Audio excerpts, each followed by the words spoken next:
শুভেচ্ছা। সাহিত্যের আলোয় আলোকিত হোক আমাদের সকলের অন্তর।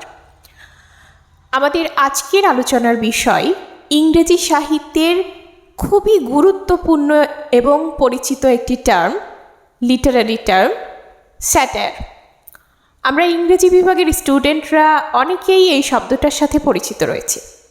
তো স্যাটায়ার বলতে মূলত আমরা যা বুঝি তা সংক্ষেপে বলতে গেলে হচ্ছে কোনো ব্যক্তি, প্রতিষ্ঠান, কালচার, সমাজ এগুলোকে নিয়ে, এগুলোর দোষ ত্রুটি, ভুল ত্রুটি নিয়ে কোনো লেখক যখন পাঠকদের কাছে এই পুরো বিষয়টাকে হাস্যরসাত্মক উপায়ে তুলে ধরেন, তখন সেটাকে স্যাটায়ার বলা হয়।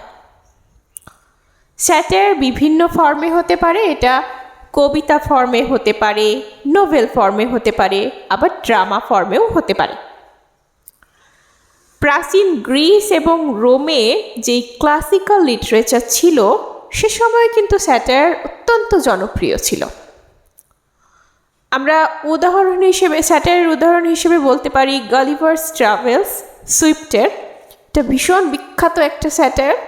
এবং সেই সাথে আমরা আরেকটি উদাহরণ দিতে পারি, সেটা হচ্ছে যে ড্রাইডেনের অ্যাবসালম অ্যাকিথোফেল। এটাও খুবই বিখ্যাত একটি স্যাটায়ার। তো এই ছিল আমাদের স্যাটায়ার নিয়ে আজকের আলোচনা।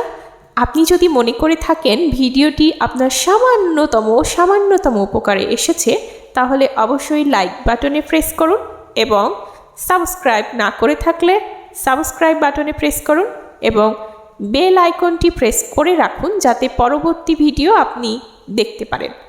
ধন্যবাদ সকলকে।